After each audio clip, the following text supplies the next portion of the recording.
अस्सलामुअलैकुम, welcome to health and happiness with doctor Warda Sikandar. एक नए एपिसोड के साथ, एक नए टॉपिक के साथ, एक नए मेहमान के साथ EFUM हेल्थ फोरम, जहां रोज़ाना हम आपको मिलवाते हैं मुख्तलिफ हेल्थ प्रोफेशनल से, घर बैठे बताते हैं आपको बीमारियों और उनके सलूशंस के बारे में। हार्मोन्स की जो प्रॉब्लम्स हैं ये आजकल बहुत ज़्यादा कॉमन है। आम ख़वातीन में सुनने को मिलता है PCOS, मेनोपॉजल टाइम पे जो है वो वज़न बढ़ गया है। इस तरह के कॉमन इश्यूज़ जो है हम रोज़मर्रा की ज़िंदगी पे, जिसमें बहुत ज़्यादा अहम किरदार हमारी डाइट का होता है। अगर हमारी डाइट हेल्दी नहीं होगी तो हमारे हार्मोन इम्बैलेंस और इस तरह की चीज़ें बहुत ज़्यादा कॉमन है। इसी टॉपिक पे बात करने के लिए आज हमारे साथ डॉक्टर नताशा मौजूद हैं कि हमारी हार्मोन्स की हेल्थ, कौन सी ऐसी डाइट्स हैं जिनको इस्तेमाल करके हमारी हार्मोनल हेल्थ जो है वो बेहतर हो सकती है। तो आइए डॉक्टर नताशा से जानते हैं। Welcome to the show doctor Natasha, कैसी हैं आप? मैं ठीक ठाक, अल्लाह का शुक्र। अच्छा डॉक्टर नताशा, सबसे पहले तो आप हमें थोड़ा सा बताएं कि हार्मोन्स जो हैं वो क्या होते हैं? हार्मोन्स जो है बेसिकली केमिकल मैसेंजर्स हैं जो कि इंफॉर्मेशन प्रोवाइड करते हैं सेल्स को, टिश्यूज़ को, डिफरेंट ग्लैंड्स जो होते हैं बॉडी में उनको। और ग्लैंड्स को बताने का मकसद ये होता है कि जैसे वो किस टाइम पे काम करें और क्या काम करें। और ज़रा सा केमिकल इम्बैलेंस हो जाए बॉडी में, हार्मोनल इम्बैलेंस हो जाए तो आपकी बॉडी में बहुत सारी डिस्टर्बेंस हो जाती हैं, जिसकी वजह से बेसिकली हम जो उनको कंट्रोल कर सकते हैं वो थ्रू डाइट कर सकते हैं ज़्यादा अच्छे तरीके से। हमारा बेसिकली इशू ये होता है कि जैसे अगर हम लोग हेल्दी लाइफस्टाइल ना अपनाएं या गुड फूड ग्रुप्स अच्छे तरीके से कंज्यूम ना करें, अच्छी डाइट ना लें, तो कोई भी केमिकल इम्बैलेंस होके जिसके हम हार्मोनल इम्बैलेंस हो जाते हैं। बेसिकली हमारा जो बेसिक वो है ना एस्ट्रोजन है, बी क्वीन कहते हैं उसको। एस्ट्रोजन हार्मोन जो होता है वो बी क्वीन होते हैं हार्मोन्स का, ठीक है। और जो कि ज़रा सा इम्बैलेंस हो तो बाकी हार्मोन्स पे भी इफ़ेक्ट होता है, जिसकी वजह से बहुत सारे कॉमन प्रॉब्लम्स आ जाते हैं।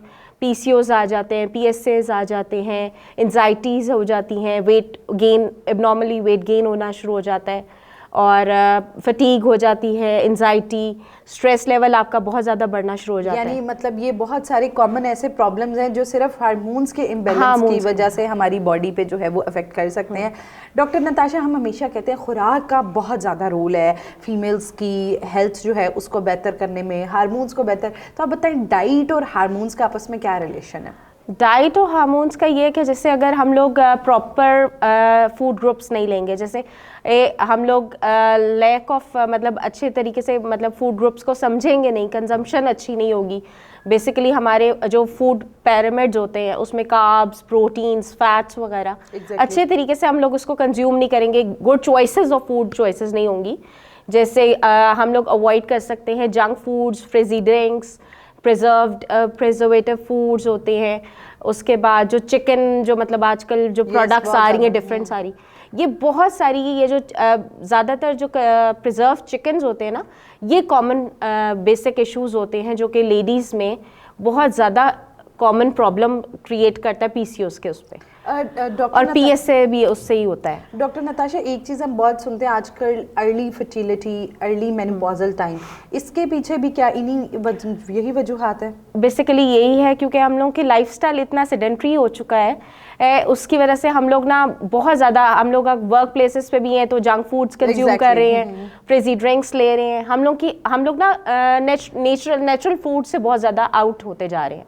हम लोग जो है कंज्यूम जो प्रिजर्व्ड फूड्स होते हैं, पैकेजिंग फूड्स होते हैं, उनको प्रेफर करते हैं, जिसकी वजह से हम लोग की बच्चियों में इनफर्टिलिटीज़ हो जाती हैं। फिर उसके बाद मेनोपॉज जल्दी होना शुरू हो जाता है, फिर प्यूबर्टी जल्दी आना शुरू हो जाती है, सिर्फ इसी वजह से कि हम लोग जो है जंक फूड को अपनी लाइफस्टाइल बनाते जा रहे हैं और हेल्दी फूड से हम लोग पीछे होते जा रहे हैं। तो डॉक्टर नताशा, आप ही हमें बताएं कि कौन सी ऐसी डाइट्स होती हैं या कौन सी ऐसी टिप्स हैं जो कि हम लोग फॉलो करके एक जो है वो हेल्दी वुमेन अपने आप की हेल्थ को मेंटेन कर सकती है? अच्छा, ये है कि देखें बहुत मतलब आपको भी मतलब अंदाज़ा है कि जैसे 5 ग्रुप्स हैं, कार्ब्स हैं, फ्रूट्स, वेजिटेबल्स हैं, डेयरी प्रोडक्ट्स हैं, फिर उसके बाद फैट्स के कंजम्पशंस हैं। तो बेसिकली हम लोग की मतलब आजकल की जनरेशन को, हम लोग की लेडीज़ को इतनी इन्फॉर्मेशन नहीं है कि कौन से फ्रूट ग्रुप में या कौन से वेजिटेबल्स में वो चीज़ें हैं जो कि हमारे हार्मोन्स को है ना बैलेंस कर सके।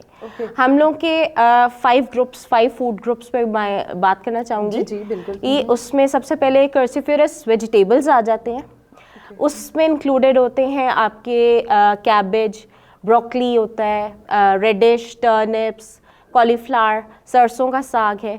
वो उसमें जो होता है इंडोल 3 कार्बोनल होता है, जो कि आपके एस्ट्रोजन को बैलेंसिंग करता है और डिप्रेस करता है बॉडी से, और वो बैलेंस करता है आपकी बॉडी में एस्ट्रोजन लेवल को, जिसकी वजह से आपके बाकी हार्मोन्स जो है ना बैलेंस हो जाते हैं।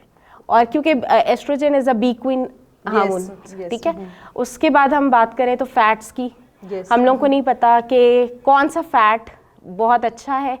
हम लोग मतलब डिफरेंट कंजम्पशन ऑफ फैट्स हैं, मगर हमें प्रॉपर नहीं पता कि कौन सा हम लोगों के लिए बेहतर है और कौन सा नहीं है। तो डॉक्टर नताशा हमें बताएंगे कौन सा ऐसा फैट है जो कि हेल्दी है और हमें इस्तेमाल करना चाहिए? अच्छा, फैट्स में अगर हम बात करें तो हम लोग कोल्ड प्रेस ऑयल्स जो होते हैं, उसके बाद जैसे ऑलिव ऑयल हो गया, पाम ऑयल हो गया, सनफ्लावर ऑयल हो गया, वो हमारे कोल्ड प्रेस ऑयल्स होते हैं।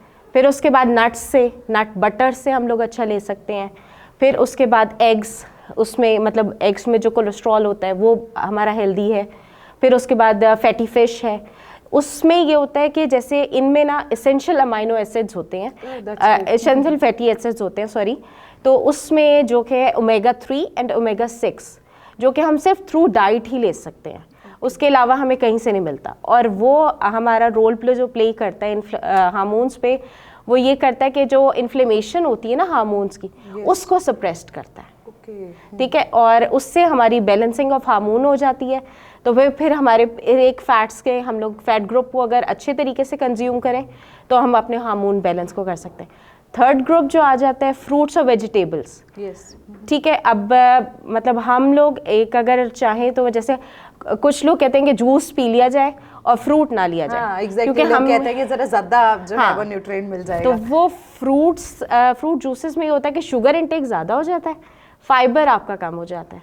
तो इसलिए जो कलर्ड फ्रूट्स और वेजिटेबल्स होते हैं, कलर्ड फ्रूट्स में जैसे आपके पास आ जाता है पपाया, आ जाता है बेरीज, स्ट्रॉबेरीज, जामुन, मैंगो वगैरह, तो उसमें एंटीऑक्सीडेंट्स होते हैं, फिनोल होते हैं, तो वो आपकी जो है ना वो भी आपके एंटी इन्फ्लेमेटरी होते हैं, एंटीऑक्सीडेंट्स होते हैं जो कि हार्मोन को बैलेंस करते हैं। और बेसिकली हम लोगों की जो प्रैक्टिस है ना सैलड्स लेने की, वो बहुत कम है।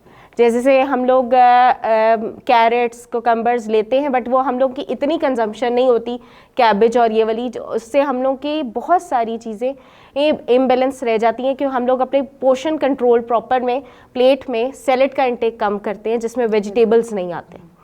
फिर फ्रूट एंड वेजिटेबल्स के बाद अगर हम बात करें फाइबर बहुत अच्छी एक वो है, सोर्स है।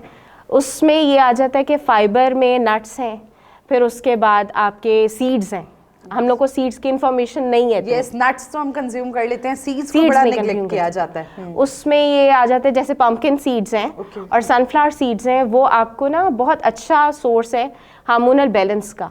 स्पेशली पीसीओएस की लड़कियों को बहुत ज़्यादा कंजम्पशन इनकी लेनी चाहिए, ताकि उनका एस्ट्रोजन लेवल नॉर्मल रहे, और उससे जो है ना आपके जो बहुत सारी प्रॉब्लम्स होती हैं पीरियड्स की और वो मेंस्ट्रुएशन, अर्ली मेंस्ट्रुएशन की, वो बहुत ज़्यादा सही हो सकती हैं। डॉक्टर नताशा हमारे साथ मौजूद थी, इन्होंने हमें बड़ी ज़बरदस्त टिप्स बताई और इतने मैजिकल फूड्स बताए कि जो कि हमारे किचन में ही मौजूद होते हैं, वो इलाज, वो सीड्स। तो इन सारे फूड्स को जो है वो अगर हम लोग इस्तेमाल कर लें तो हम हार्मोनल प्रॉब्लम जैसी बीमारियों से आसानी बच सकते हैं। तो अगर आप भी किसी किस्म का फिब्रॉइड्स, पीसीओएस या फिर आपका साइकिल अपसेट है, तो आपको चाहिए अपनी करीबी गायनोकोलॉजिस्ट या न्यूट्रिशनिस्ट को कंसल्ट करें, ताकि आपकी ये प्रॉब्लम जो है अर्ली डायग्नोस हो सके। और अगर आप घर बैठे कंसल्टेशन हासिल करना चाहते हैं तो हमारे EFUM हेल्थ फोरम पर मौजूद कंसल्टेंट्स को भी कंसल्ट कर सकते हैं। अगर आपको इस टॉपिक से मुताल्लिका कोई भी सवाल है तो आप कमेंट सेक्शन में हमसे पूछ सकते हैं। Don't forget to subscribe our channel. मिलते हैं एक नए एपिसोड के साथ। अल्लाह हाफिज़।